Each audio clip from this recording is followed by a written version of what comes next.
Very much. Let me start by thanking the organizers of this forum, the Association for Credible Leadership in Nigeria, for bringing together young Nigerians and by extension, young Africans with whom we can share some thoughts on the evergreen subject of leadership.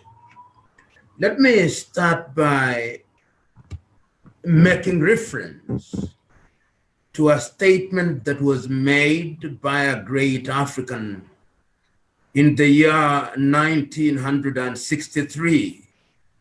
And in that year, many of the young men and women who are listening, indeed, all of them were not born.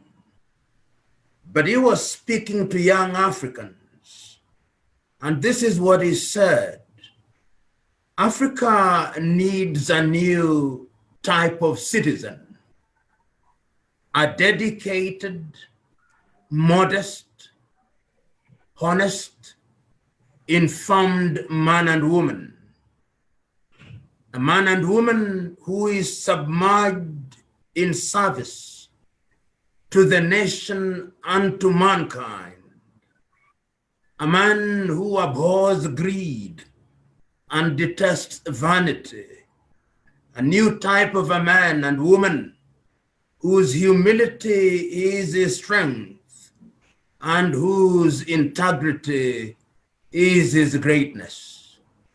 Those were the words of the Osagyefo Kwame Nkrumah, which are now recorded in his book, Africa Must Unite.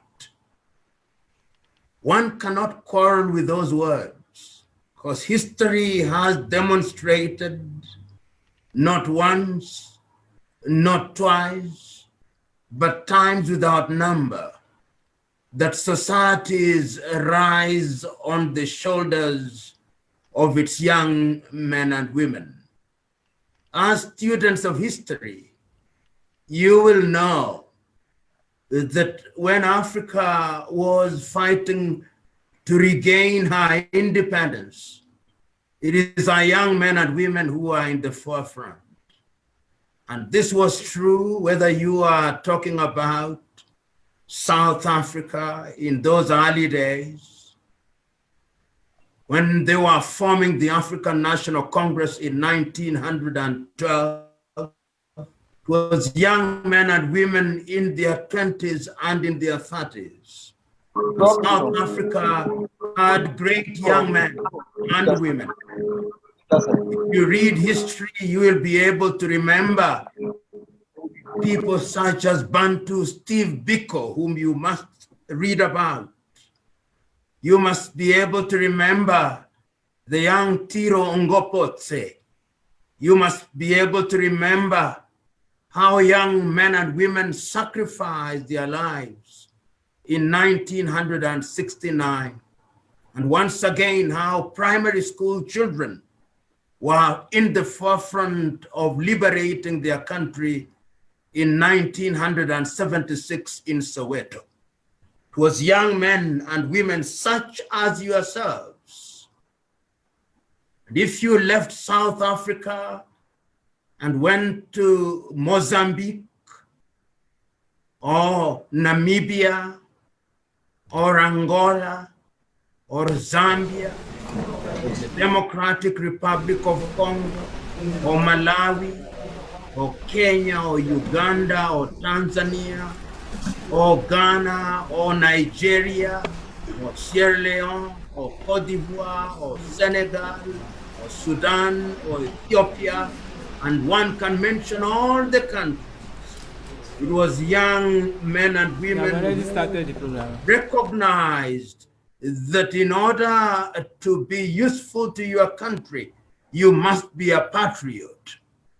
And a patriot is not a person who says he or she loves his country. A patriot does more. A patriot by word and deed can be identified by others as a lover of his or her country. A patriot is a person who is animated by honesty. He or she does things that are right simply because it is right to do right at all times. You don't have to do it for the benefit of others. That's part of You do it the for the training. benefit of humanity. They are training you. A patriot is a person who is humble, a person who by knowing knows that the more you know, the less you discover you know. A patriot is humble. A patriot has integrity. A patriot does things that are for the benefit of humanity and does those things out of honesty. A patriot has self-esteem.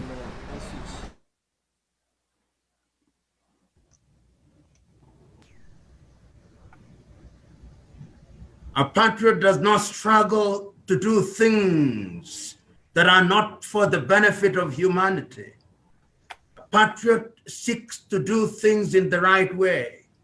He or she recognizes that you must be competent in what you do. A patriot is reliable. You can take his or her word to the bank. A patriot knows that you must be a good member of a team. A patriot knows that you cannot do things all alone, that you live in a society and in a community, and that therefore you must be a good member of the community. Today, you are young Africans who are in institutions of higher learning.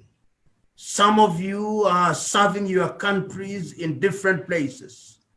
The question that we must ask ourselves is, have you discovered how you can change your communities? Remember, when we talk about leadership, it must start with yourself. In the Kiswahili language, we have a saying, conquer yourself, that you may conquer others. Jishinde ushinde. The person that you must first change is yourself. It is your changed self that becomes the light of the world. It is your changed self that becomes the salt of the world. But remember that salt inside a salt shaker is useless.